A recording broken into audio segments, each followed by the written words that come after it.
Okay, welcome everyone to our class on in-depth study. We're trying to go through this piece of Meitav Karmo from Har Sinai down to our present age, and watching what each people do, what each generation does in unpacking the information and making it accessible with practical halakha.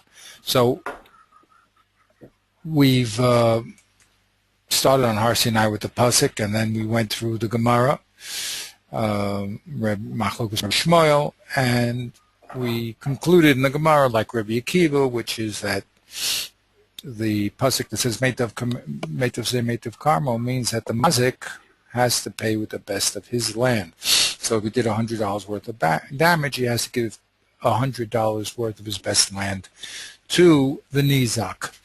Then Abaya had a problem, because how could the Torah on one hand say the mazik has to pay back with the best of his land, and then all of a sudden say that he can also pay back with Shaveh Kesef, the absolute worst subin. So one would negate the other one. The best of land should mean that you couldn't give subin, and subin would mean certainly you should give the best of land, which make that pasuk unnecessary. So we, in the Gemara, narrowed the field down to two positions. The position of Reb Papa, who explained the pesukim to say that really money is the getting money to the nizak is what we're talking about, and there's no distinction when it comes to metaltalin, meitav and non-meitav. Even the worst is called good, because the nizak will get his money back. And when it came to karka, that really shouldn't have been even acceptable, because it's hard for the nizak to sell it and get his money back. But the Torah said, give the best of your karka, the best of your land, and that should excite the buyers around to buy the land. So we then went to the level of the Rishonim, and we saw that the Rif paskins like Reb Papa, and Rabbeinu Tam paskins like Rav Huna. I didn't say Rav Huna. Rav Huna says simply that you have to give Kesef or Meitav. And Reb Nachman says to him, wait a minute, what about Shaveh Kesef? He says, that's only if you don't have. So the way we learned the Rabbeinu Tam and Rashi is that if you want to pay back your debt to the nizak, then you can use Kesef or Meitav Karka. And if you don't have either of them, then and only then are you allowed to give back subin. That's how Rabbeinu Tam pesaks. Then we had the Ramah with a hay, and he made a vertical set of a vertical hierarchy. He said that when it comes to Nezikin, money is first. If you have money, you have to give it. If you don't have money, then you can give metaltalin, and if you don't have metaltalin, then only then can you give the best of your land. The Ramah lines up with the Reb Papa. I should have really put him on this side. Okay, simply brought in the Nemuki Yosef. He lines up with Reb Papa, but he says a very interesting svara. He says, what's the svara of Reb Papa? The svara of Reb Papa is that we have to get money back into the hands of the nizak. So money, therefore, is the best that you can give to him, and that's actually the first priority. If you don't have money, then metaltalin is second best, because you can get rid of it very quickly by going here and there. And third best is, if you don't have money in metaltalin, is to give meitav. So that was the Ramah. Then we had the Rambam, who has a variation on the Ramah's position, which is that you can give, well, he didn't talk about kesef. We're presuming that he's holding it's kesef or metaltalin, and only after that can you go to subin. So we didn't know exactly where he fit in yet. That's going to be part of the work that's going to be done. Rush, Pesach's like the Rif. He says that you can give all three items equally, Kesef, Shabbat, Kesef, Mitav. He rejects Rabbeinu Tam because of this Gemara with Rav Kahana. And that was the end of the discussion of the Rishonim. Now really, his son, Rav Yaakov Ben Asher, writes the Tur. So I made it green because it represents a new level of halachic reality in Klal Yisrael, even though he's Rishon. And the Tur breaks down the halacha into 4 parts. Unlike the Rambam, who spoke about everything, the Tur just writes about Choshen Mishpat, which is what we're in, the laws of litigation and nezikin and all sorts of issues in the court between Ben Adam and Chavaro. And there's Orach Chaim, which is all the laws of the holidays, and Eben Ezer, all the laws of women, divorce, marriage, and Yuridah, which is kashrus, shchita, and all those laws. So in the Tur, we're going to read the Tur, and what we have to understand in the Tur is where the Tur is holding. Again, no one's making up new halachas, so he's either getting it, and his aim really is to take the Masara and the Rishonim and to tell us which way to go. Okay, because like in this piece we have a 4-way machlokas, what the halacha is, big differences in what the mazik can use to pay back with. So the Tur writes Shulchan Aruch to help us come to a Pesach. Now, as I mentioned before, a lot of times he brings down various Rishonim, and that's where the Rebbe Yosef Kairo will come in and do another step of consolidation and give a final Pesach where the Tur leaves things open and says that gives us various positions in the Rishonim. The Yosef Kairo and the Shulchan Aruch will come to a definitive Pesach. He uses the Tur as his format, but brings the Tur to a conclusion, to his conclusion.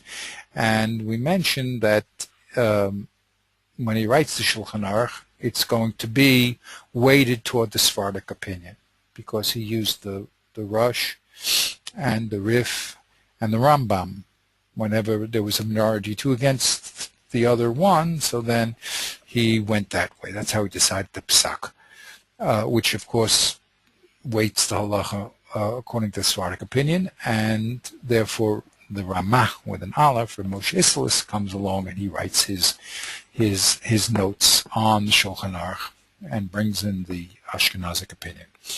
Okay, so we're holding here, however, in the Tur, and we're going to read the Tur. We actually did read it. We'll go over it. We're going to then read the Beis Yosef, which is Rav Yosef Kairo's commentary on the Tur. Then we'll read the Bach, the Drisha, and the Lavush. So that will be our work. Okay.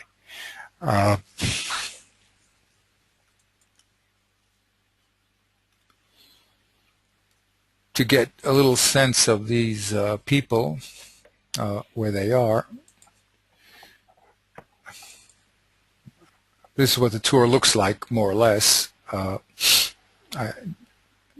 The Tur has where Rashi usually is the Beit Chadash on the right, and the Beis Yosef on the left. 1 second. No, it's not true. That's what I thought. The Beis Yosef is on the right. This is the opposite page. And the Bach is on the left. And we have the Darkei Moshes, the Ramah down here. and Prisha and the Drisha. So that's the people who are here on the page. When they lived, very interesting. Again, here's Rav Yaakov ben Asher, who's the Baal of the Balaturim, he's called, and he's on 1269 to 1343. We have a 100 years break where everybody really is accepting the Torah. And then the Beis Yosef comes and he writes his commentary on the Torah and writes his own Shulchan Aruch.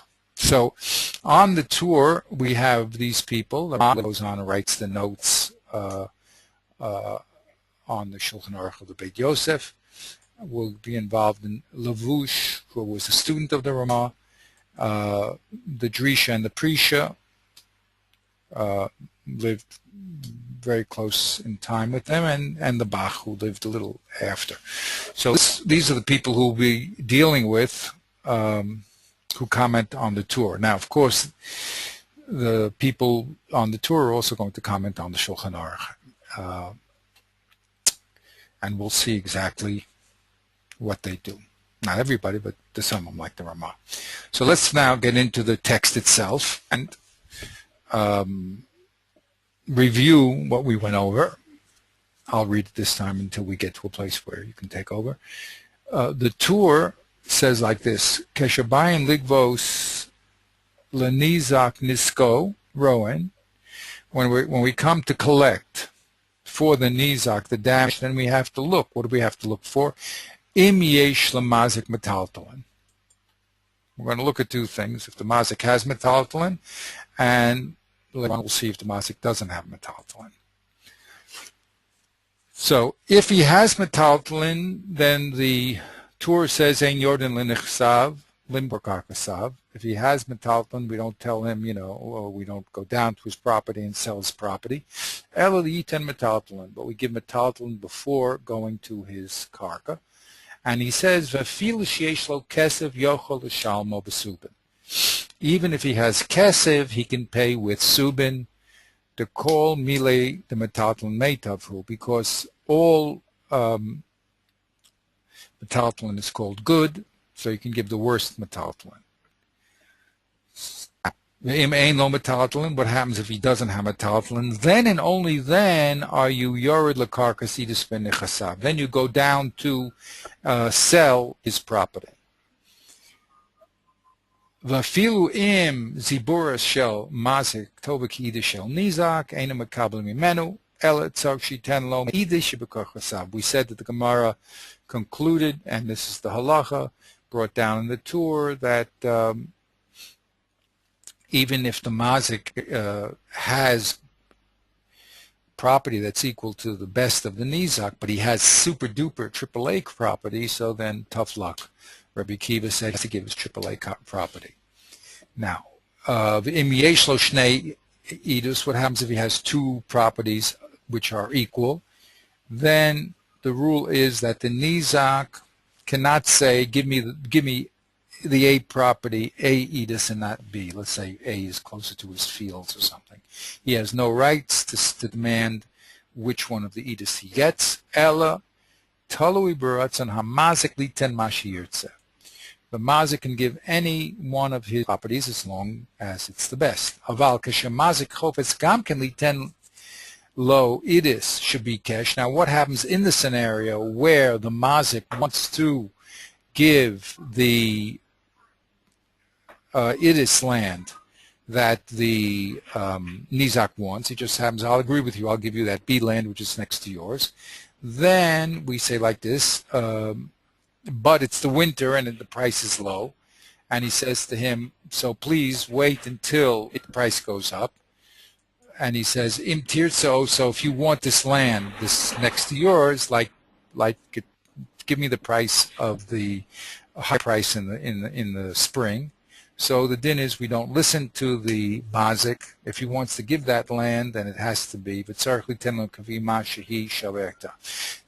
land that he's going to give to the nizak, no matter what it is, the one he chooses or the one he agrees to give to the nizak, is always evaluated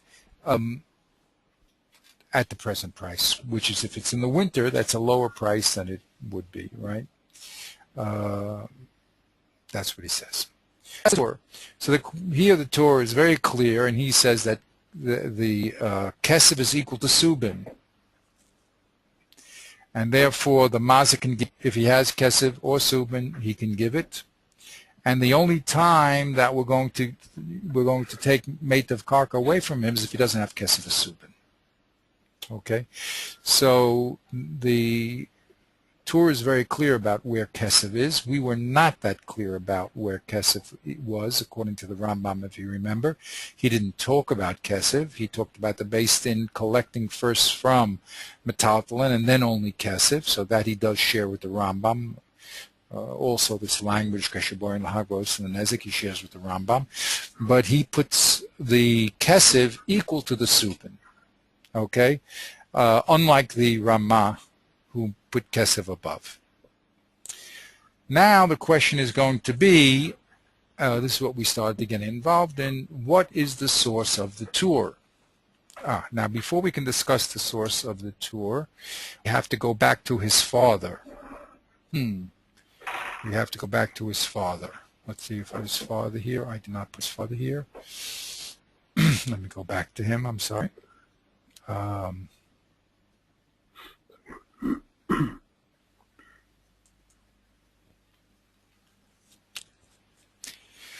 This is the last time we met. I believe I did not. Let's go to the Rush. Now, remember that just the Rush had this problem of who the halacha was between Rav Huna and Rav Papa. He pesaks like the Rif that its halacha like Rav Papa, and he had to eliminate Rabbeinu Tam, who held like Rav Huna, and Rav Papa said, wait a minute, how can you do that? Because, excuse me, the Rif said, how can you do that, Rabbeinu Tam? Because the halacha is like the Basroi. The Basroi is clearly Rav Papa, and he knocked out Rabbeinu Tam. Gave two possibilities, and Rabbeinu Tam knocked out both of them. At the end of that piece of the Tur, he talks about Balchov. Okay, you with me on that? And this is very, very important because this is going to be what the Beis Yosef is going to say influenced the Tur, who is the son of the Rush, to put Meitav on the bottom. Okay, so let's read this. He says, "Le'inyan Prius Balchov," says the Rush, "Nearly islay lalova metaltalin v'karkei kafinin lay lamesiv lay metaltalin." He says, when it comes to paying back a loan, the debtor who wants to pay back the loan, if he has metaltalin or karka, we force him to give. Metaltalin. Im chofetz b'hachiamal v'yoter mikarka. That's if the creditor wants it more. In other words, the creditor here has the choice to say, Mr. Debtor, you have land and you have metaltalin. The creditor can decide which one he wants. And the debtor has no say in the matter. If the mazik wants his metaltalin, then he has to give it. Okay, that's what he says. Why? And he gives a svara. Kevin dezuze yehiv shakol kol mile de mekarle tfei.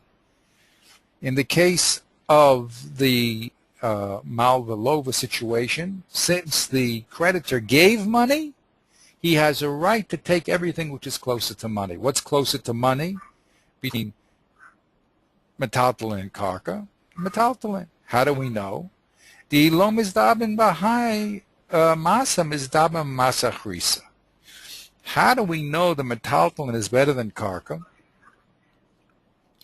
Because if it's not, if you're not able to sell it here, you can sell it somewhere else. Okay. Now, notice here that the Rush did not say anything about Meitav Karka here, right?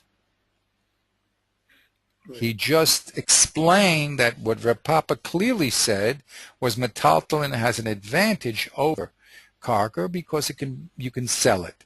When it came to Nezikin, the Torah said, okay, you can also give Meitav. but normal karka not. So the Rush says nothing about Meitab because Meitab has nothing to do with the debtor creditor situation, only has to do with Nezikin. And he makes a rule here, nearly, that the mazik, the creditor is allowed to demand metaltalin over any type of land if he wants it. He can also demand land too. But what's the svara? The svara is since he gave money, he's right to get money back. Now, ubedihivle metaltalin, when the debtor gives metaltalin, afal gab damrin kol mile meitavhu afilu subin. Some people call that yesh l'shum kol ma shenoten lo b'shuma shichol amal v'lamokro midi be'oso shuma afilu b'beso v'lo yitzterech ligzor ba'arios u'b'shvukim kedei limkor. He says when the creditor, the malva, says, okay, I want your metaltalin, so we evaluate the metaltalin, the price of the metaltalin, of what it's worth here and now.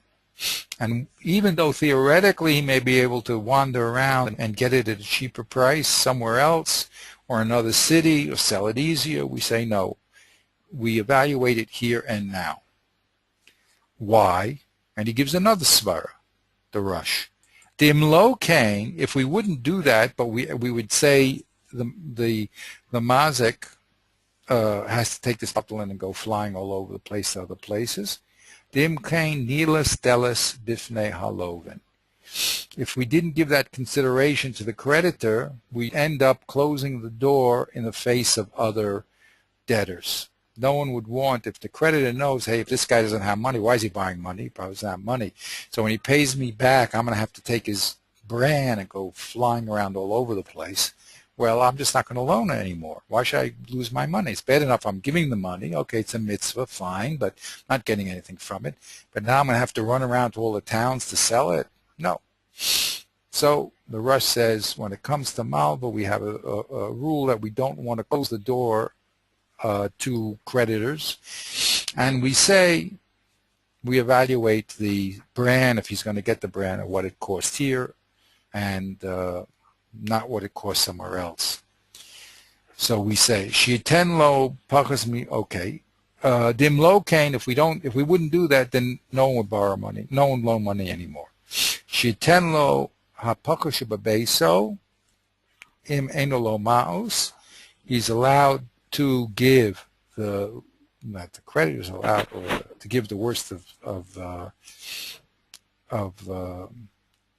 his metaltalin if he doesn't have money. So then what would happen is the malva wouldn't be able to sell it immediately. They'd have to run around to this place and another place. And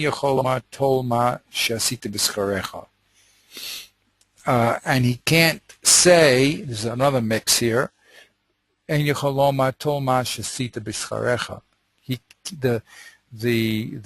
came to the mocher, or what it came to a person who was working for someone, so if the employer doesn't have any money, he could always say, okay, so take the stuff that you helped me make for your wages. But that doesn't apply over here in Malva, because there's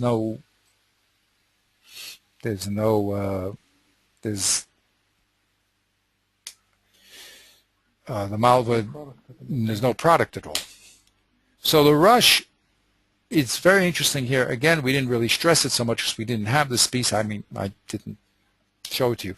But the Rush now does go in this piece, which is Siman Hay, from talking about Nezikin, where he says that you use Meitev Karka, Kesef, and all forms of Shavik Kesef and Nezikin, to discussing Baal Chov.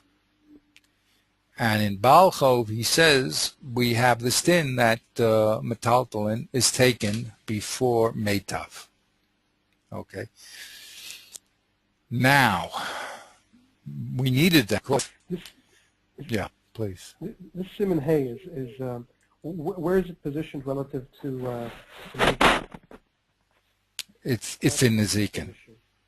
It's exactly the same. It's in Baba Kama. Unfortunately, we spent, not unfortunately, but we had to spend a lot of time on the first part of this Siman Hay.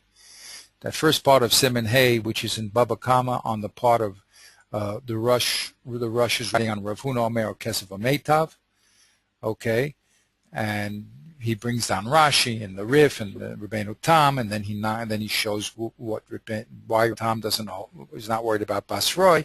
Then he knocks him out, and then he continues to talk. That was that whole big issues that we spoke about, and then he continues right on the same siman to talk about Iyun Prius Valcho without any break. Okay, so this is just a. Okay. I wrote a number 2 because it's a separate issue, not a separate. It's an associated issue, but.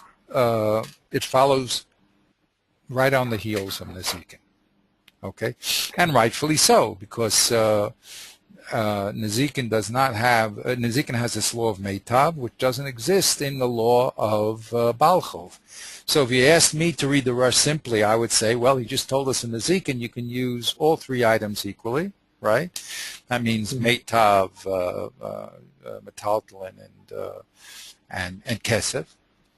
But he has to tell us in Balchov, there, the Nizak cannot pay back with all 3 things equally, even though, I mean, he's the one who's paying back here. He's the Pareya. He's the one that's paying back. So whereas in Nezikin, the Mazik who's paying back for the damage can use all 3 equally, and it's his decision. When it comes to Balchov, the person who's paying back here cannot use all 3 equally. Okay, he has to give metaltalin before he gives karka. So the simple reading of this Rush is to show the difference between Balchov and Nezikin. Okay, all 3 of them are equal in Nezikin, and here land falls to a lower level because we're going to close the door in the face of borrowers if this guy is going to have to hang around with even a piece of land that no one's going to, buy for him. Okay, and even the metaltalin, we tell him, the price of this metaltalin is what you get here and now, because we don't want to shut the door in the face of the needs of potential loaners. Okay, so that's what the Rush actually said. So we're now faced with this tour, and he's talking about Nezikin here. He's not talking about Balchov. And he clearly puts Meitav underneath Subin. Now his father did do that when it came to Balchov, but he clearly stated why he's doing that, right? So we're going to see in a second, we read last week, the Beis Yosef is going to say, well, he must have understood his father differently than we understood his father. So we'll read that inside. Because the source that the Beis Yosef wants to say to put Meitav underneath is the Rush's explanation of Balchov. That's what he says. And the Torah wants to import what we know from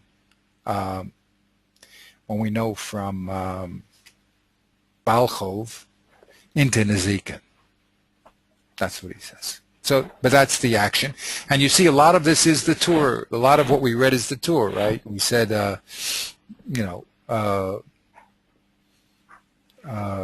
here, for instance, we said, he added other pieces from the Gemara. But he says, you see? Just like his father said, the kol mila metatlan meitavhu, v'shamano so kafi mashi ochol miyadu mikomo. Immediately, okay? You don't have him, he doesn't have to fly around. But he says if he doesn't have metaltalin, only then do we go down to his karka. No, there's a problem. So let's read Beis Yosef. Again, we did this last week. I'm doing a lot of reading because this ground we covered last week, but we have to be clear about it. The Beis Yosef says, his commentary on the Torah is the following. Here's the quote of the Torah first. That's standard operating procedures. You quote exactly what you want to comment on, then you do your commentary, if you're a maskil. So he says, "Keshabayim ligbos lenizak nisko, ronim yesh lamazek betaltalin. Ein yordan lekasav lemechakarasav eliyiten lo metaltalin." So you see, if he has metaltalin, then you don't touch his land. So the Beis Yosef says, well, Kain Kasava Rush Parakam Siman Hey, that's what we just read. Le'inyan Priyas Balcho, Vizela Shano, and he quotes again, very clearly, he quotes what we just read. Le'inyan Priyas Balcho, Nirli, Im Isle Lova Metaltlin Mekarke, Kafinin Leila Mesiv Leo Metaltlin. If the debtor has metaltalin land, then we force him to give his metaltalin. If the malva wants it more than he wants metaltalin more than he wants the land, well, the nizak has no choice in it. Why? The Zuzi Yahiv, excuse me, the comma should be here. Okay, if you don't mind, I'll fix that. Since the creditor gave the debtor money, so he has a right to shackle call midi the mikrev l'suzei tvei, to take everything that's closer to money. And what is that? Behind a metaltalin. Why? The ilom is daven behind mas, daven be'masechrisa. So he quotes very clearly what the Rush said about Balchov, and he's following. V'dima Rabbeinu, the Tur is Rabbeinu. The Tur compared Prius Nezikin, the Prius Balchov, and he concludes that it must be that the Tur, not the Rush, the Tur compared how you pay Nezikin from how you pay in Balchov. Well, halachically, it looks like that he's doing. And he says, now, of course, there's tremendous distinction to be made between Nezikin and Balchov. The Rush only said that the land falls underneath. He only said that in Balchov. Mishum de came to Zuzi Yehiv. He said clearly why. Because since the creditor gave, he has a right to get back. Of Abba Nezikin, like a high timer, but we don't have the svara in Nezikin. There's no reason. All it was done was the land was taken away from the Nizak, but he never. The Nizak never gave money. So anyway, the Beis Yosef says lo mashma l'Rabbeinu. Even though there is this distinction that could be made, and the Rush made it between Balchov and Nezikin, lo mashma l'Rabbeinu. The Torah did not feel that was correct. They came to lo ishkachan. The pilug rabbanan b'neihu b'hachi lo mifli. So he says, since we don't find the reason why the Torah didn't want to make this distinction is because we never see that this distinction brought out in the Gemara. In other words, what he's saying from what is that saying? From a lack of comment, since no one made this distinction clearly, so the Torah felt that we have to import what was said about Balchov. And Balchov, it clearly does say that the debtor has to pay back metaltalin before land. So the Torah imported that svara that we know in the Gemara from Balchov and imported into Nezikin against his father. That's what that's how the Beis Yosef explains this halacha in the Torah. Okay, is that clear? Mm-hmm. Now, yeah, good. It's definitely a chiddush. It's definitely, and everyone has wonder about this Torah. It doesn't seem that's falling into the categories that we've created. Where did he get it from? So he got it on his own from his understanding of Balchov and imported what we know in Balchov into Nezikin on his own.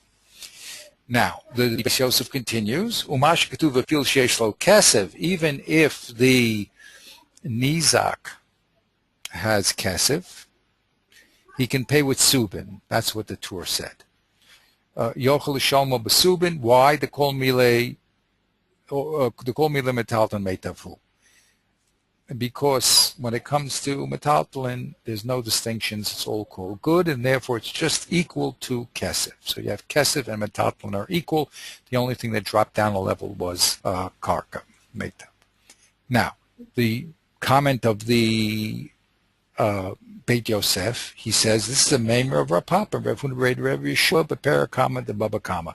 This is our famous Rav Papa and Rav Huna Rav Yeshua, which says that Kesef is equal to Metaltlin.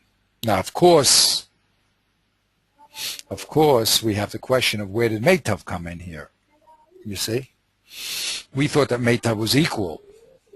So he's going to have to understand, if he's learning, his question is which one of these two people he's taught. It's very nice that he imported the information according to the Beis Yosef from the Halach and the Gemara of Balchov.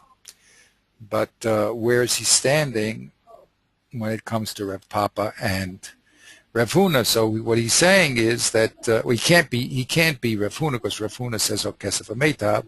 So and only metalton but he can't be simply Rav Huna.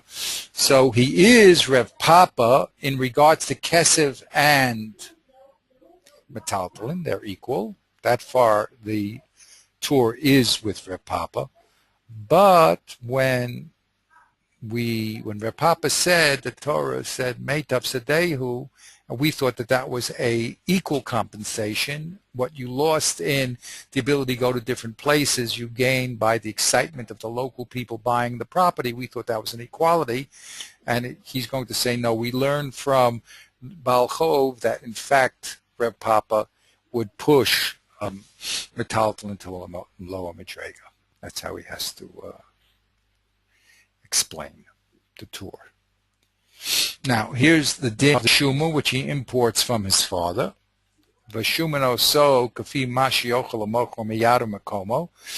we decide how much this taltalin is, we don't tell him, go flying around different places, get the best price. We say, what is the price here? And the Beis Yosef quote we just read, V'zeh lashon harasham, Ukadihivle metaltalin, says the Rush, when he gives metaltalin, that's the nizak, that's the mazik, afal gab damrinin kol mile meitav uvafilu subin, even though we say that he can give subin, because that's meitav, yesh l'shum shenosen lo b'shum sheochel amav l'mochro miyad u'b'oso makam. Again, this is what he said in... This is what the Rush said in Malva. He did not say this in the Zekin. Right? And this is clearly. He says, Afal pi de'amrin kol milei meitav v'lusubin yesh l'shum kol ma shenochel shenosan b'shum sheyochel hamav l'mocha miyad u'ba'oso shuma afilu b'beiso. When this is talking not about in the Zekin, it's talking about the creditor, the debtor. We evaluate any metaltalin in the now. The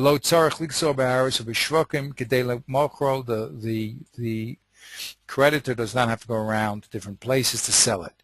Din low, because if we don't do this, then again we'll be nilis delis b'fnei halovin. No one will want to loan money anymore, and that's the reality. If you ten lo pachos mi bebeso im ein lo maus v'hamal v'lo yochel l'mochel alto. Because then what will happen is we'll always give worse junk, and the malva won't be able to sell it immediately. So we know that. So we tell the lover, if you're going to give him subin, we're going to do it in the now. Now, that's what the Rush actually said. Now, this din was imported again into Nezikin according to the Beis Yosef, right? Ushamin and Rabbeinu the Tur, dehu adin lenezikin. And again, this is the commentary of the Beis Yosef. Va'afal pi sheyesh chelik b'neihem, there's an obvious chilik. We're trying to not close the imkain lo oma rush babal chov. If there's an obvious chilik. I mean, why did he wait till Baal Chov to talk about evaluating the subin in the here and now? Because he said we have to do it because we have to make sure that people loan their money. That has nothing to do with Nezikin. So the Beis Yosef is aware of that, and he says, "Va'afal pi sheyesh chilik b'nei between Nezikin and Balchov, ta'al korcha lo omar harash ela b'Balchov mishum the lo nilas teles." He said clearly why you don't have to run around and to different cities and sell the metaltalin, because of the problem of nilas teles b'fnei alovin. Aval Nezikin the lo shayachai taima lo mashman. But Nezikin, that doesn't have this business of trying to, protect make sure creditors keep the money. Lo mashmin l'Rabbeinu. He says again the same svara as he said above. The Torah didn't want to make this chilik. His father made the chilik between evaluating things in the now in Baal Chov and in Nezikin, where you don't. In Nezikin, he can give the shavik kesef and then the mazik can give it, and the nizak has to go around and sell it. But lo mashmal Rabbeinu, says the Beis Yosef, this wasn't the way that the Torah understood it. Lo pligi rabbanim b'nei hu zeh, because again, there's no distinction to be made in the Gemara. You won't find the case where they make this distinction. So what he's doing again, that means the Beis Yosef, is explaining the Torah as importing the dinim from Baal Chov, both dinim of Baal Chov, that Baal Chov is before land, and also that Baal Chov you evaluate in the here and now. And he's importing both those dinim to Nezikin, and that's how he explains the Torah. Okay? So we see the work of the Beis Yosef. The Beis Yosef is trying to understand the Torah, and this is how he does it. He says, unlike his father, who said there was a clear distinction between Nezikin and Baal Chov, as far as the hierarchy of what you give first, and also the evaluation, his son did not feel that was a valid distinction, and that we could import what we know about Baal Chov into Nezikin. That's how the Beis Yosef explains the Torah. Okay? It's a little bit, I like it. It's stronger than we said last time. Last time when we looked at this, we said that the Torah sees a kind of, or according to the Beis Yosef's reading, the Torah sees almost like an opportunity in the Gemara, and the fact that there's no argument between the Rabbanim and the Gemara, so it's like he sees that an opportunity to equate the two, whereas his father makes a distinction. But now you're saying stronger. You're saying that the fact that there's no pligi in the Gemara is, for him, a positive indication that the chiluk shouldn't have been made by his father. Right. Exactly. Very good. Exactly. Okay. Now, let's continue and go further and see if he says, Umashikatuv v'im ein metatlan yordan lekarka idish b'niknasav. And what the Torah said, well, if the Nizak does not have metaltalin, only then we go to the best of his property. There he quotes a Mishnah, which we didn't do yet, in Reish Perek Nezikin. We're going to have to do that Mishnah, okay? To there, okay. That's a surprise, because we kept thinking that there's only two people that talked about the hierarchy, right? It was Rev Papa and Rev Huna. So now the Beis Yosef opens us up to a new Gemara, which we did not discuss yet. Okay, and which we'll just have to get to, but I just don't want to get to it now because it opens up a whole new vista. But we're going to have to look at that Gemara, okay, and how he brought that in. It's a very important Gemara. Okay. Umatuv filu im zibris the mazik tova kiidis shel hanizik ein makabel mino elat sarchi ten lo miidish shibakar kasav. That's bereish babakama vav amad base. There is what we read. That's clear what we read. There was machlokus there between, and he's going to bring it. Tana Rabban Meitav Sedei Meitav Karma Yishalem, Meitav Sedei Meitav Karma Shal Nizak, the Rabbi Shmuel, Rabbi Kiva Omer, Lobo Chasav Eliglos Nzikim. It is. We came to the conclusion in the Gemara that they're arguing about what the Rabbi Shmuel Sor Ben Ezik Sheminan. V'imahai se'idis and nizak zibris tabazik zibris and Rabbi Kiva over the mazik shaminan v'hiv lo idis v'kaimalan halacha ka Rabbi Kiva michal v'aro. Okay, and that's the rule. The rule is when you have Rabbi Kiva arguing against one person, like in this case Rabbi Shmuel, the halacha is like him. So he said you have to give, the mazik has to give, he has two grades of idis, and one is a super duper idis, he has to give that. Meitav Sedeihu. Okay. Fine. Now we're ready for the Bach. The Bach now is going to disagree very strongly with the Beis Yosef. The Beis Yosef again is saying that the Tur has imported what we know about Balchov, both hierarchy and evaluation, into Nezikin. And that's how he got his din. The Bach is going to disagree. Okay? Interesting. So, I don't know if we started this, maybe you could read now after that. You see, as we go deeper and deeper and deeper into these issues, so there's more subtle things happening here, you know, and takes a longer time. I'm just reading the pasuk, you read Rashi, right? But that's the whole beauty of what we're doing here, to see the depth and how each of these details are being opened up and where it's coming from. No one is inventing things. But here, for instance, very important, do you learn the laws of Nezikin from Balchov or not? Are they independent or are they related? Well, that's a svara, and that's a machlokus between the Russian and the Tur, according to the Beis Yosef. But let's see now. You can read the Bach now. He is a little later. Down here, the Bach.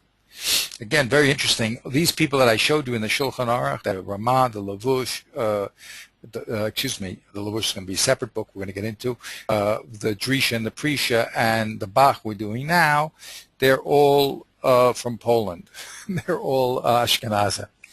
Okay, so we can expect some anti-Beis Yosef opinions here. Okay. But let's see what we do in reality. As we said, there was a golden age in Poland, really, also.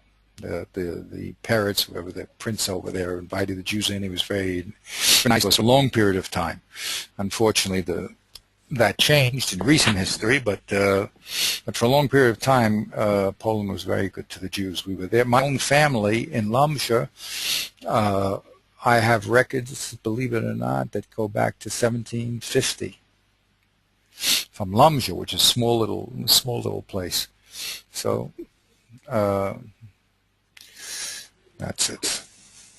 Of what, of your family? On my mother's side, yeah, my mother's side. My mother's side is called Hazel. So my uncle gave money to redo the Beit Kvarot there that were all broken up. So as a thank you, they went into the archives and they did the research. So I have a family tree of the Zalazo side, my mother's side, that goes back to 1750. Wow. So, but it was well known that not well known. If you do the research, we think of Poland as very anti-Semitic, and they were during the war. But I think before the war, there was something like 3/4, before World War II, there was like 3/4 of the Jews were in Poland, in that area. All the great yeshivas were in that area. Poland, also Lithuania in that area, but things change. Okay. Let's read the Bach. Okay, let's go down to the Bach now. Okay, I'm going to put you on the floor, and how's your little iPad? Is it small? Or should I blow that up a little for you? Yeah. Modern. Actually, I can do it myself on the iPad. Oh, you could do it yourself. Oh, wow. Tool. What the new Yeah, toy. it's Okay.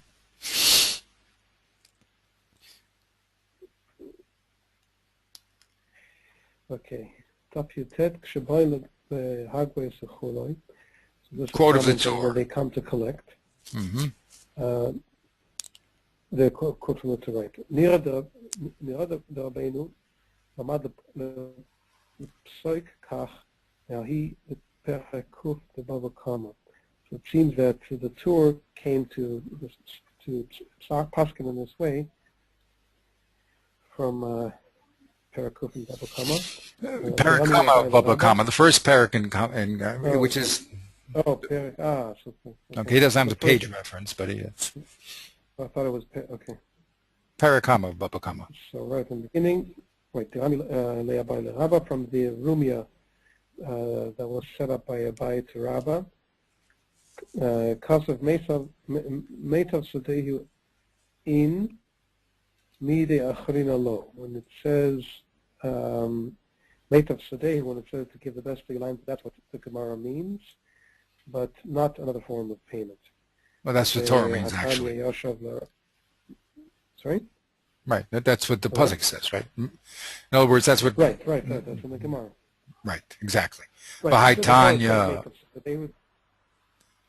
I'm going to play. Right. Okay. So we have another pasuk that says Yashiv, and that means to include also Shava Kesef, anything that is equivalent to money. Right. The Subin, even bran. The Asik of Papa Rav Huna Bereid Rav Yeshua, Kol Mi L'Meitavu, and Rav Papa Rav Huna Bereid Rav Yeshua said that anything. They conclude. Everything really is equivalent to Asik is to conclude. Yeah, like a maskana. Askina, Oh, okay. I think that means conclude, like a maskana. Or maybe you're not, asik. Well, it's a good word. It's not maskana, but asik. Okay. Anyway, good. They say, kol mile meitavu. Everything counts as meitav. The ilo mizdavin hach mizdavin the duchta acharisa. That if we can't sell it over here, we're going to sell it somewhere else. The vad me'ara the lisei lay the meitav, but it's not so in the case of land. There we have to say meitav. There we can only the best of land. Ki hecha the likpoit salehad zvina, in order to cause a potential buyer to jump on it. Right. So that's the quote. So now here, the whole, yeah. Right. So now here you see, spell it out very, very clearly. We see that here the Bach says the source of the Tur is the Agamar of Rav Papa. Okay. Now let's see. Now he's going to comment. That was just a phrase, I would say, of Agamara, right? Okay. Now he says Alma. Right. Now Alma means however, right? Or Alma means therefore, or therefore. Therefore. Consequently, I think better. Oh. Okay. The metaltalin hayutvei meitav mekarke. That movables are preferable to the best of land. Vafilu subin. Even subin, even bran is preferable to the best quality land. Now you see what he just did here? He learned this Gemara. Go ahead. He's reading Rav Papa here. This is like he's jumping right into Rav Papa and saying that this is what Rav Papa means, and therefore that's how the Tur is reading it. Right. Now, what he did here was,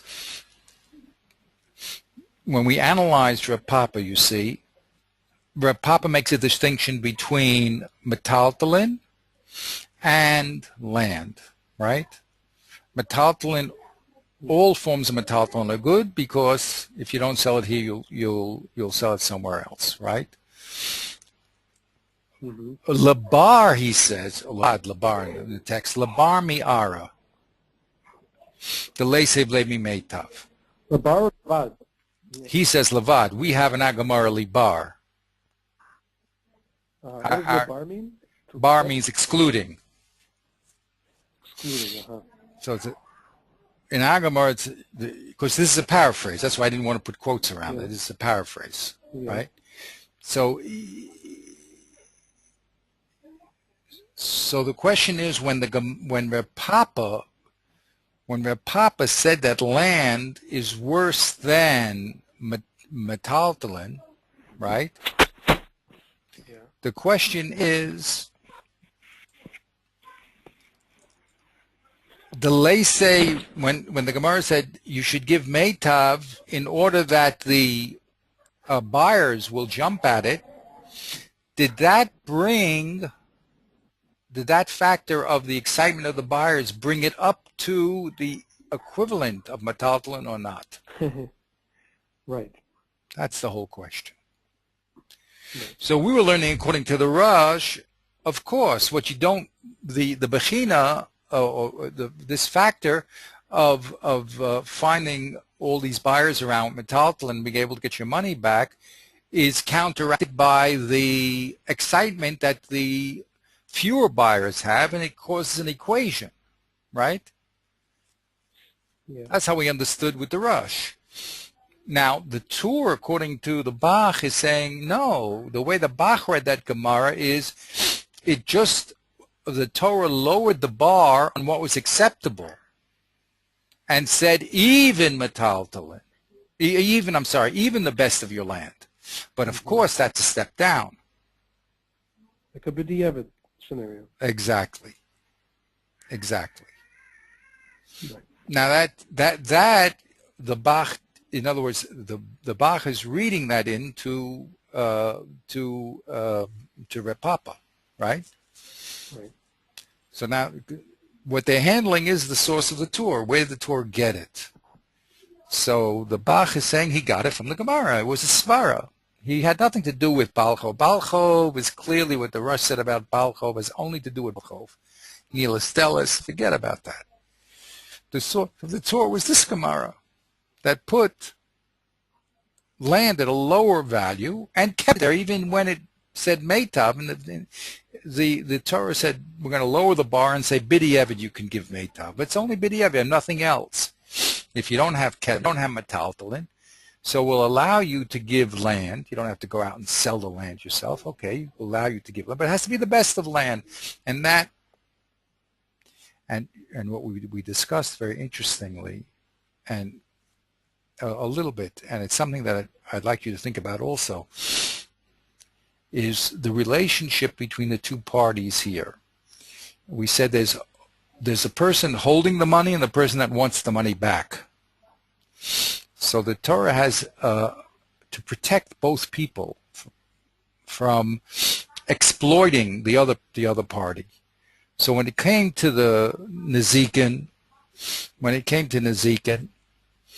the Torah, the Mazik destroyed the property of the Nizak. There was absolutely no agreement that you should destroy my property. You, Baruch, took my property away. So the Nizak has to pay money. The Mazik has to pay money back to the Nizak. Now, if he doesn't have it, we're not going to force the Nizak to go out and sell his land and bring money.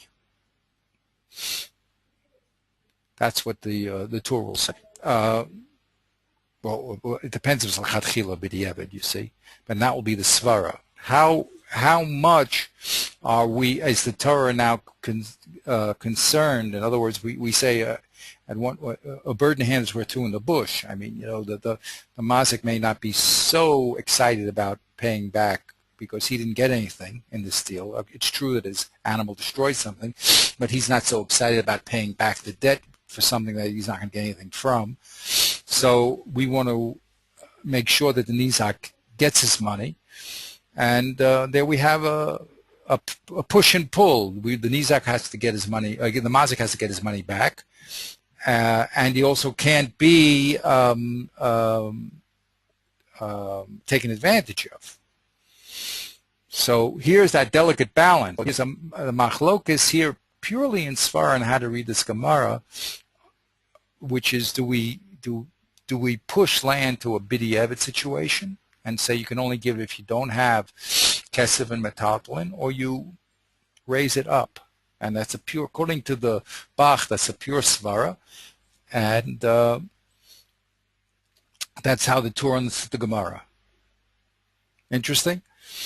Yeah. Okay. Now the advantage of the Beis Yosef is because at least we have a Gemara about Balchov that does put money in front of metaltalin, and there he can at least make a comparison between the two. But we said, what type of comparison is there? So we said, well, there is a comparison because last time we got together, we said there is a comparison because money was taken from the Nizak. You'll say, no, a cow was taken, but in the end, it's just money. He's not going to get another cow back. The Torah says that you have to give him money back. So and then it's a loss of money. So loss of money, he's just getting money back from the mazik. So maybe the same rules apply. So that's going to be a very delicate issue, and it's going to ricochet down the annals of history until we get to our present time. Okay, this type of analysis. But here it's the beginning. We see clearly the machlokus between the Beis Yosef and the Bach. How do we link up the halacha to the source? How does the Torah? And remember, this is always, and again, what happens when you try to make a abbreviation of the halacha and you get away from your sources.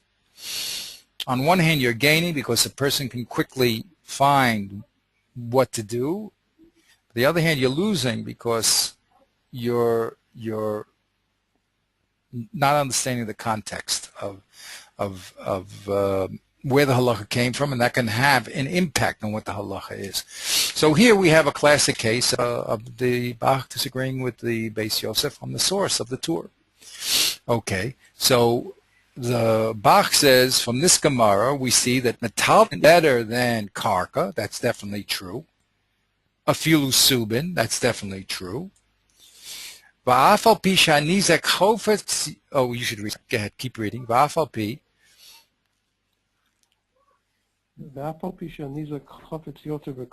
Even though the damaged party would prefer land, Matzi, Omelei,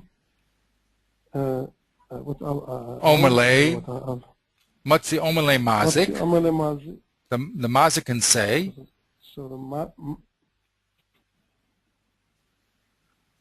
the Mazik can say, Ana yehivna lecha kedincha mimeitav.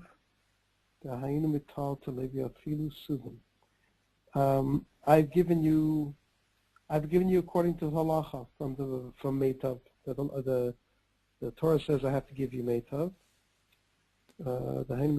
And that means taltalim, even subin, that counts as meitav. I mean, right. What do you want from me? What do you want from me? I'm not obliged to give you land. That's what exactly. I don't have to give you land. Yeah. I'm giving you meitav. Right. So, Eila the im ein lo metaltalin yahiv leinu meitav sadehu dahainu. So only in the case that he doesn't have metaltalin, then he does have to give him meitav, and which means it is land. So now when we go back to the... So he's explaining how the logic flows very nicely in the tour. He doesn't need to bring in the Beis Yosef's explanation. It's just from a straight reading of the Gemara. Right. And he's also reading it as if the problem is that the Nizak, the Nizak is demanding from the Pasuk, Meitav Haaretz, right? Yeah. So the Torah is saying he has no right to Meitav Haaretz because Meitav Metaltalin is just as good. Right. But what did the Torah say? It flows nicely from the previous, it flows nicely from the reading of the Gemara. Reading the Gemara is implying that metaltalin and kesef is superior to meitav, and that, in other words, that the Rav Papa is saying that is implied in Rav Papa. So it flows very nicely that even if he demands karka, then he's saying, look, it's giving you the equivalent of karka. What's the problem? Right. I mean, in the sense that the Tur says that, the Tur spells it out, but it even works well with the Tur's reading of the Gemara. Right, but let's look at the Tur. Let's look at the Tur itself. Keshabayim lahaglut nezik nisko rowan im yesh lamazik metaltalin. Rowan im yesh lamazik metaltalin ein yoden linixlei mochen karkasav eliyiten metaltalin. So the chiddush is, if he has metaltalin, then the Niza can't demand meitav haaretz. Right. So he's reading. I don't know how to explain this. Maybe you can explain it better in literary terms. He's reading in that the Torah is saying that as long as the mazik has metaltalin, the nizak can't demand karka because metaltalin is called meitav. So he's not. He is not reading this as the Beit Yosef, but actually he's putting meitav as the equivalent of subin, like we always thought. Why do I say that? What do you mean? Because what he's saying is the Nizak has no right to demand subin. So I see what you mean. Right. So actually he's learning. This picture here is the picture that we got when we read the text simply, and also was the picture that the Beis Yosef got. But really the picture of the Bach is that Kesef, Subin, and Meitav are all equal. And this is telling us that. This is saying, look, don't think, because it says Meitav Haaretz, that the Nizak can command Meitav. No, Ein Yordin Limkor Karkasav.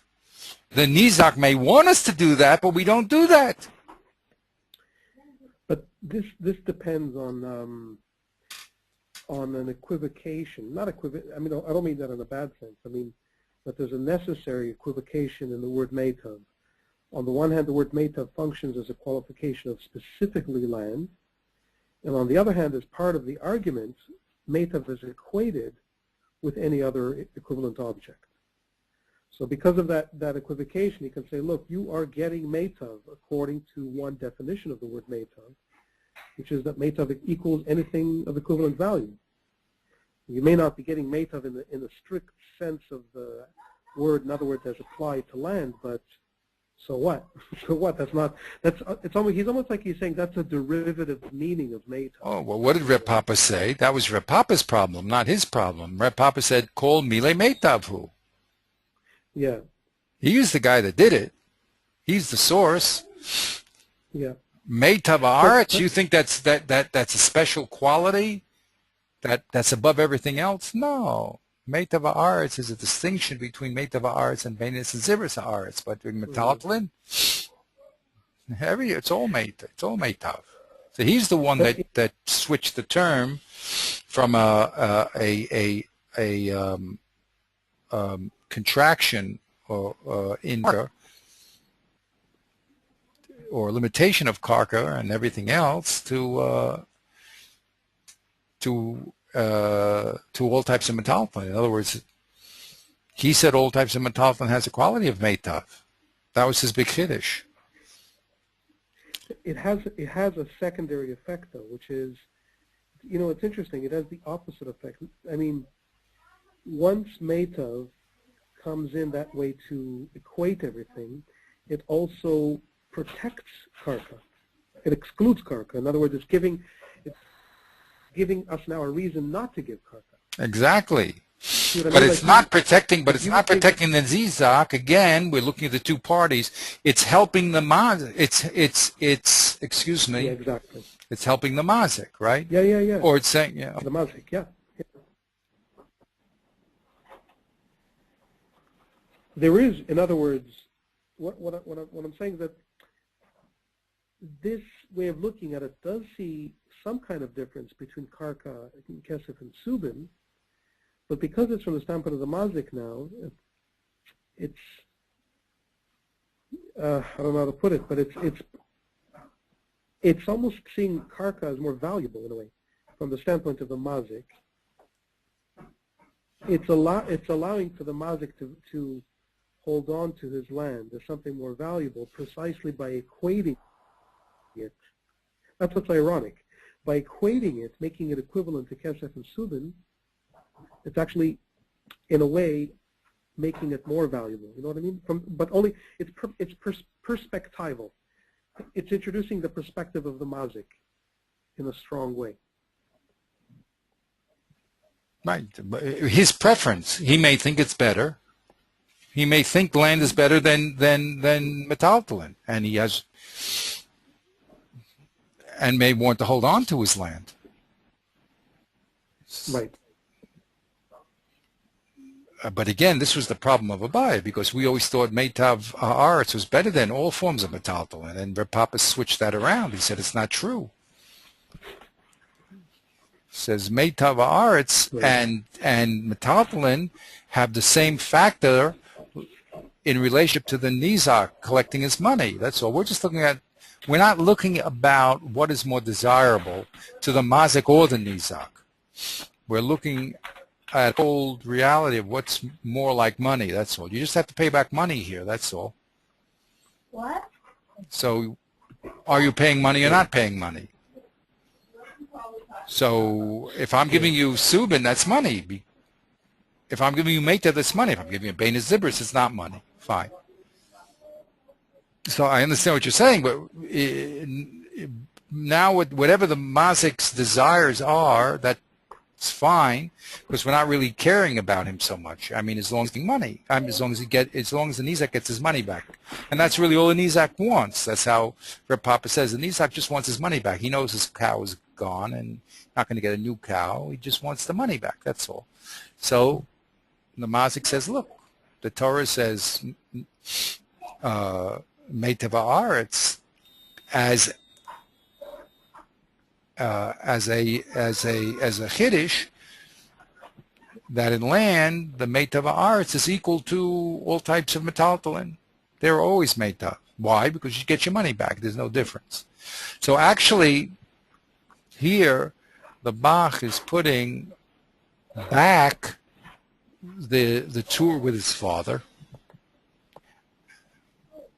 and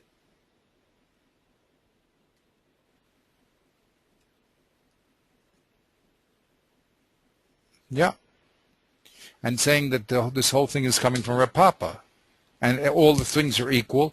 Why did the Torah say if the Mazik has metaltalin, then you don't take his karka? Because he's explaining that the Nizak would be saying, hey, it says Meitav Haaretz. I have to take your property. So the Torah is saying, no, you don't. You only have a right to get Meitav. And according to Reb Papa, all this metaltalin is called Meitav, because you know, so you have to take it. Hello? Hello? Yeah. Did I lose Hello? you? I lost Okay, you? I couldn't hear. Yeah. I lost you for about 30 seconds. Okay. So what am I saying? I'm saying that according to the Bach, you have to always look in any argument what is gained and what is lost. Okay? There's always a iyun here. There's always a judgment call here. Yeah. So, oops, what happened? Did you leave? You came in? No, I'm still here. I don't know what that was. Okay. Yeah. That usually means someone came in. Whatever it means, it means. But the point, okay. But the point is, in this careful analysis, we see what is gained and what is lost. So, the Beis Yosef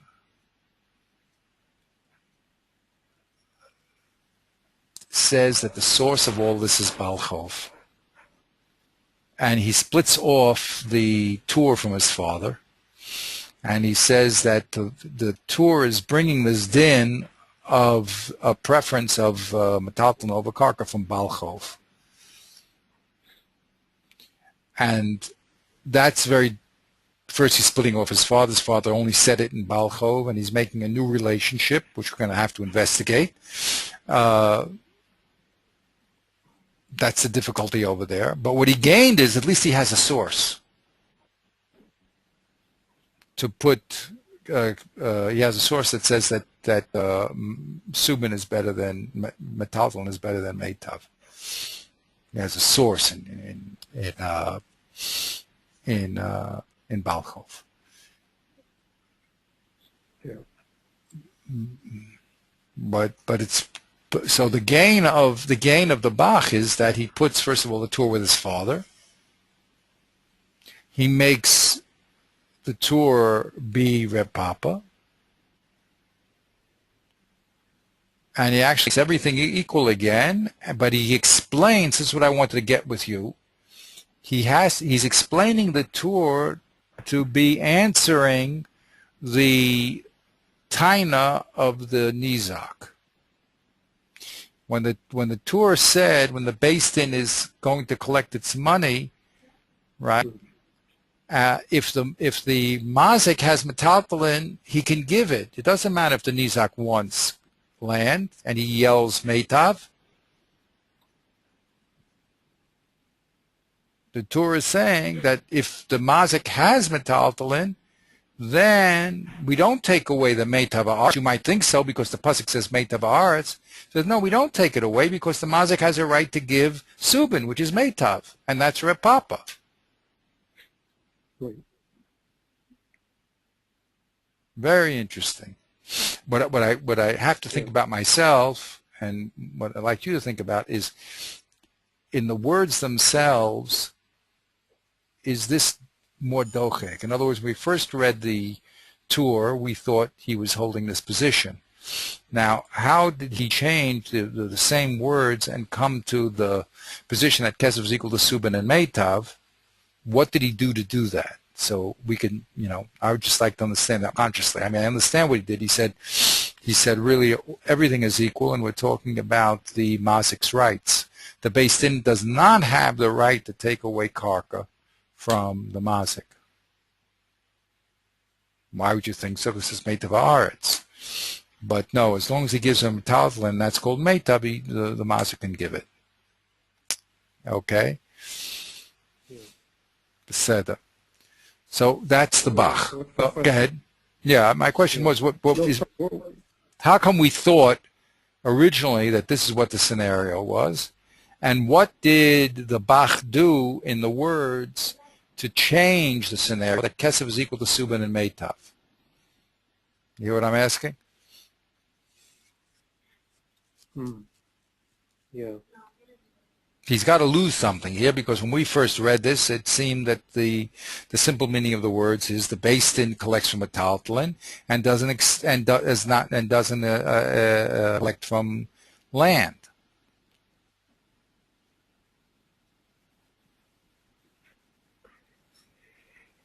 Well, he seemed, I think, just to my eyes, that he really seems to bring out the inner logic of that, which is that we're looking at it from the standpoint of mazik. We're looking, we don't want to penalize him unnecessarily by dipping into his land. I don't know. I get the sense that he's bringing that up in a very. I like the Bach a lot because it's very clean. The Beis Yosef brought in a lot of furniture with the whole Baal. Right. And the Bach just takes the furniture out, and he says, "No, look, you just got to read it in a very straight and clean." I mean, you have to look for the implications. That is the move. That's the price he has to pay. So he's narrowing in on the implications in what Rav Papa is saying. But I don't know. I think it's a nice move. Yeah, it definitely gains. It definitely solves a lot of problems. Okay, so let's write down the Bach. Okay, these are Okay. Okay. Right? So we said, now, aval. That's the number 5.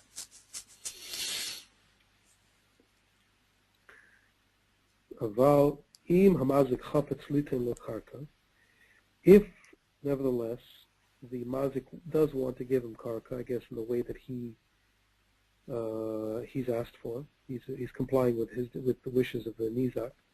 The nizak chafetz. The mazik wants to give karka. The nizak chafetz metaltalin, but the nizak is asking for metaltalin. The opposite case, right? Yeah, the opposite. You're right. So, ein hanizak yachal lechoyfer. The nizak cannot force the mazik now to pay him with metaltalin. Elanoten lo idis karkaosav. He gives him the best of his land. Kra metav sadehu metav karmi shalom. So he has all the cards in his hand, and he has the pasuk with the direct and simplest meaning of the pasuk, which is that he has to pay with metav, which he can always fall back on. But since he has the other pasuk with Rav Papa's reading, so he always has the freedom to pay with metaltalin also. So really, it's up to him. Really, it's all up to him. Right. Now here we're going to read number 6, you see, because here's a weakness that he brings up in his own hypothesis here, his own thesis, which is how come the Torah didn't bring this case? The Torah is, according to him, the Torah is only talking about the case where the Nizak wants Meitav, and the Mazik says, no, I'm not giving to you, I'm giving Taltalin. Right. But since all 3 things are equal, and we're putting all the cards in the hands of the Mazik, so we can also have the opposite scenario, right? That the Mazik says, no, take my best land, don't take away my Rolls Royce, okay? Okay. Right. And then he still has the upper hand. Why didn't the Torah write that case? After all, it's another permutation. So he answers. Umalo kasav rabbeinu, yeah, klum. The pshita b'nezikin. So he said it's obvious. The pshita hu b'nezikin. Right. It's obvious in the sense that it's pshita in the sense that the pasuk itself says that. Exactly. Right? That's exactly right. The pasuk says it. Yeah. Right. That's the open pasuk. He didn't have that. It's not a chiddush. So he's telling you the big. According to the Bach, the Torah is writing the chiddush case. Right. The chiddush is that the mazik doesn't have to give his land, but the fact that he can give the land if he wants, that's an open pasuk. That's an open pasuk. So he didn't have to write that case. Okay. Now he continues. Dal korchacha. Dal korchacha. Oh, dal korchacha lo kasav harosh. Perakama de baba kama. Perakama de baba kama. Rabbeinu le'al b'samuch. What's Kuf Aleph? It's Kuf Aleph. Ela b'balchov. What he's saying is that the rush that we read in Bakama, and also the tour who's going to talk about Balchov later on in Kuf Aleph, where there is a where the creditor is allowed to take the metaltalin before, right, because it's closer to money. So there, that was only spoken about Balchov, says the Bach. Okay. Don't make this crazy, importation from Balchov. That's, keep the tour with his father and keep what the Rush said only located to Balchov. And he also brings Kuf Aleph, which is Balchov with Rabbeinu, where the tour says the Balchov has the creditor has an ability to get metaltalin. That's because it's a specific din in Balchov where we don't want to close the door on the delis. Go ahead. So keep reading. The im chofetz hamalva. The im chofetz hamalva metaltalin. that if a borrower will prefer, the Malv is the lender. The creditor, right? He has the money. If the creditor prefers to be paid back with movables, and halova yachal lechoifa likach mimenu karka, the debtor can't force him to be paid back with land. The kevon zuze yahav shakel umikarav loses expect. Since he paid him, since he lent him money, so he should pay back with money or whatever is closest to money. Exactly. And that's the metalton. Right.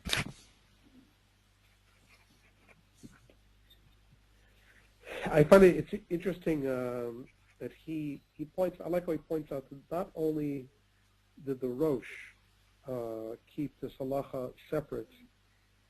In other words, he put it in Balchov in a separate category, Balchov, but also the Tur followed him, right? Exactly. He's pointing out here. Right. The Tur himself followed. Yeah. He repeated, but there it's not such a big chiddush because in Balchov it obviously belongs there that there's a preference of metalton over karka, right?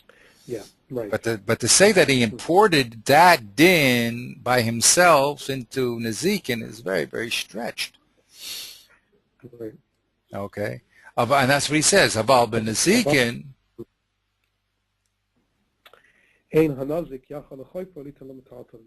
But in this case of the damages, the damaged party cannot force the damager to give him metalton.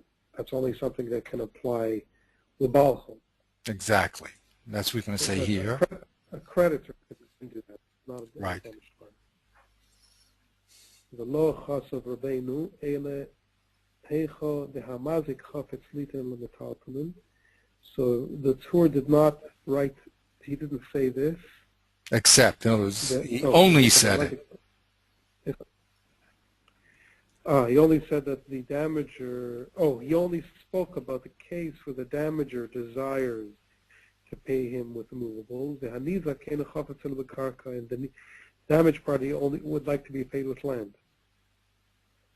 So what's he saying here? That he only mentioned this case because? He only mentioned this, the case where there's, again, where the opposite is obvious from the Balchov. So where the mazik wants to give metaltlin, but the nizak says, no, I want your land. Right. There, in that case, the nizak has no power. We have to, what I should have made as a chart here is because you have to line up who are the associative parties, right? In other words, there's a malva and a lova and a mazik and a nizak, right? But who is the malva like? Who is the creditor like? He's like the nizak, right? Even though it's, right? Because they're both trying to get their money back. So the malva and the nizak are trying to get their money back, right? And the mazik and the lova are returning the money, right? So when it comes to Nezikin, the mazik has all the cards in his hand. No matter what the lova wants, the mazik can decide what to give. But when it comes to the debt, there, the malva has all the cards in his hand, not the lova. In other words, if he decides he wants money over land, he can take it. Right. So here, I should have put this one again. I didn't organize this. The document blew up on me. It's terrible. I can tell you my tsaris. That whole document that I was working on, some reason got corrupt, and I worked for a few hours trying to get it back together. I couldn't do it, so it doesn't matter. Well, whatever. But anyway, so here, lokas Rabbeinu Elohech the mazik chofetz bo metaltalin, and the nizak eno chofetz ela bakarka. That's what the case that the Torah is talking about. The nizak says, "I want your land," and the chiddush case is what the Torah is talking about, and says, "You can't get my land because I'm giving you meitav." as it says, the pasuk, Meitav Sedehu. V'kol machayav likach metaltalin. And why did he say the, and he says that the, hold on. Yes, the nizak is chayav to take the metaltalin. Right? Kidikasiv nami kro, yoshiv afilu subin, and subin is meitav. So the Torah was talking about the Chiddush case where the nizak is saying, I want your meitav karka. And the Torah is saying, forget about it. You can't get it because I'm giving you meitav ar, I'm giving you meitav metaltalin. That's fine. But in the case of Baal Chov, there, all of a sudden, well, it's actually the Chiddush here is on the Mazik, right? The Chiddush really is the Mazik's case. The Mazik has the power to give what he wants. But in the case of the Nizak, right, the Malva has the power to take what he wants. Of course, they're two different cases completely. Okay? Now he writes number 10. Ukudalo.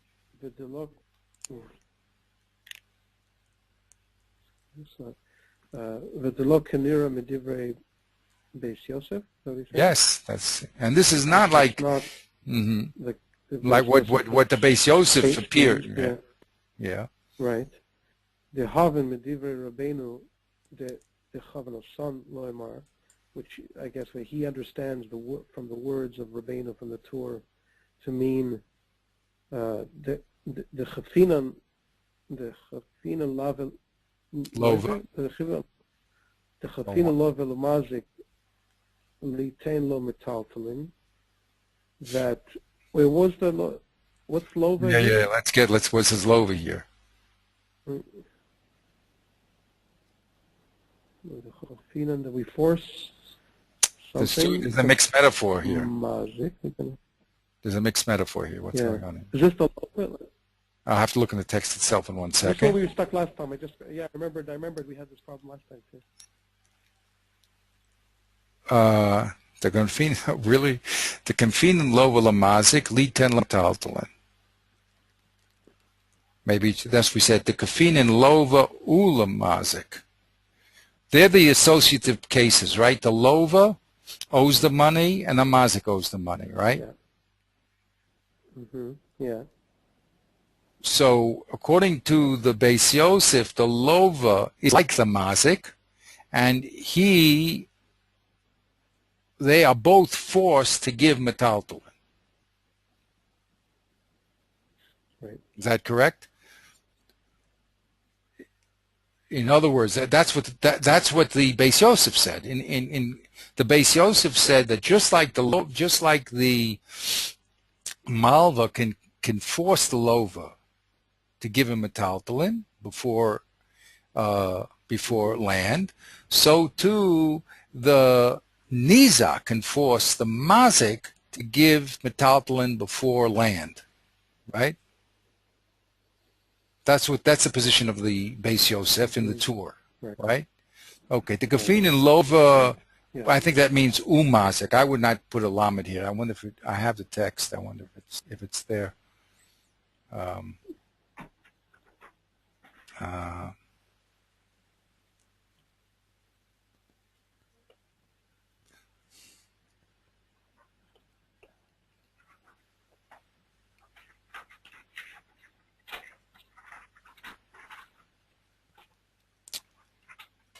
the other page.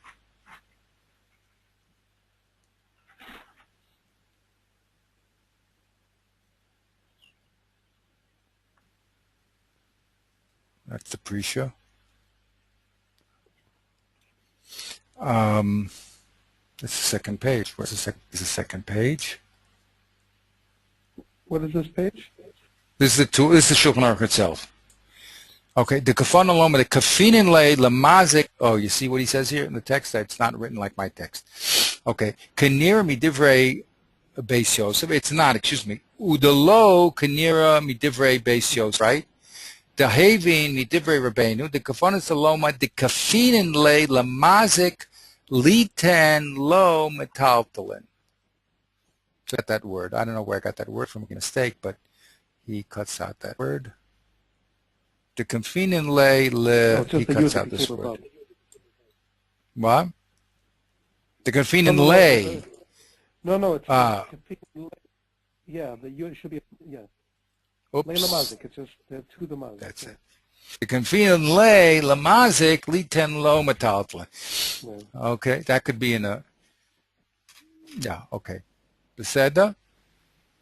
Yeah. V'holesa. That's not true. We don't force the mazik to give metaltlen. Ella kid the yad hamazik al elyona. The mazik has the free choice. He's the upper hand. V'kach meforish b'divrei Hashem Hamagid Mishnah, I suppose. Reish Perik Aleph Techovel Beperik Tough the Hayan Niskemam. Okay, this is the Magid Mishnah now. Now that's a new source, which is very interesting.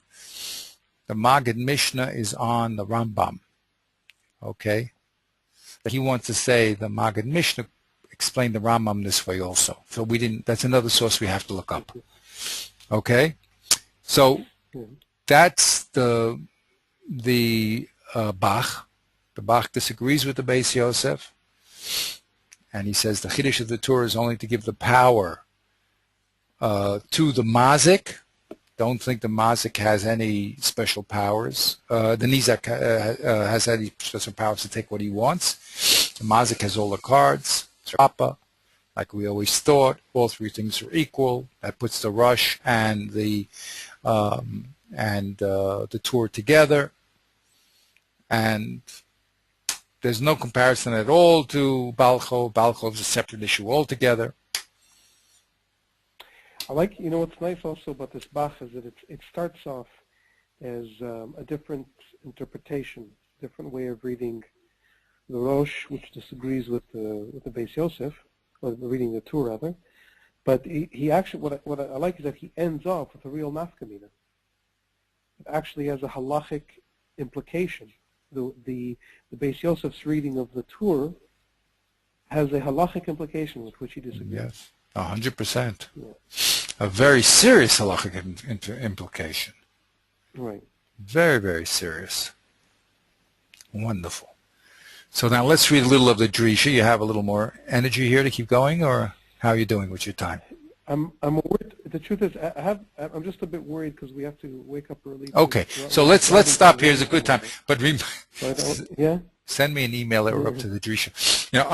This is the way thinking goes. I mean, in order to get into the depth and the subtlety, it takes time, especially we're doing it. Baruch Hashem, we're spending the time, and then that's exactly what we want to do here, see exactly what the issues are that each generation is handling here. You see, the Bach and the Beis Yosef is handling the Tur. That's the Masara. They're not going back into the Gemara and bringing a new halacha here. They're trying to explain the Tur. Okay, so, and they're arguing over Bashat and the Tur. And again, this is this whole problem. Whenever you make a kitzer, you're always going to have this problem of where you got it from. But what's nice about the Bach is that he lines up the Tur with his father. Okay, whereas the Beis Yosef had to rely on a whole new svara that the Tur is arguing with his father and porting the dinim from Balchov into the Zikin. Very, very interesting. Okay. Is anybody going to bring the Beis Yosef back in? Sure. Because the Beis Yosef, you have to understand, the Beis Yosef is what we call the Bala Soda. Why? Because he writes the Shulchan Aruch. Right. So now everybody's going to now move. They're all going to move, the herd down, the flock. Let's put it back. He's now going to move to the Shulchan Aruch. Right? Right. Who has a certain a position already in the Tur.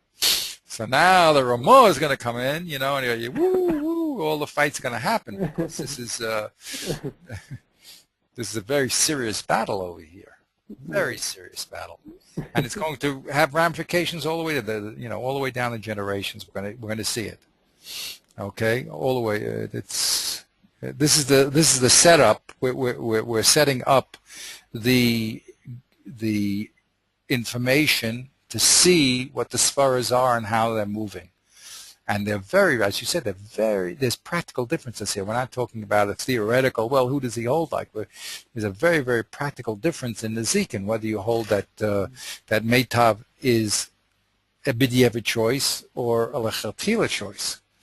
So we're going to do a few more people on the tour. We're going to do all the people around the tour on the page, of course, and then we'll move to the Shulchan Aruch and see what the Shulchan Aruch says when he pesaks halacha, and then we'll see all the people around him, and that's what it's all about. It's fantastic. I mean, it's wonderful. Yeah, really wonderful. It's really amazing. Okay, you should have tomorrow's Rome, the Colosseum. Thank you. Yeah. It's all of the rush of Esav, Yeah, exactly. Esav. Yeah. How did I just learn how Rome was created? I just did it.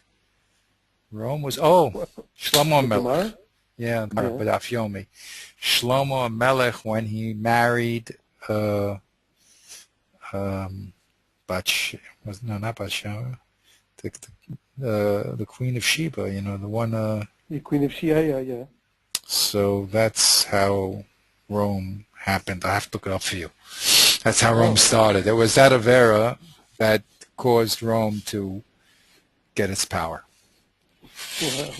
Okay, we have to. That's in today's Daf Yomi? No. It's a few. That's why if it was today's, I would have remembered it. It's. Okay. I'll try to send that over to you so you can have a context to your visit. But that's it. Esav. Okay. Have a great one and a wonderful time. And so we'll see you when? Wednesday. Yeah. Where will you be on Wednesday? Wednesday. Oh, but now you have your. We're going to be in Rome for a week. But you'll have your iPad. Sorry, my what? Your iPad. Yes, and it should work. So it's. It worked fantastically. Okay, have a great vacation. We'll see you. All right, thank you. All too.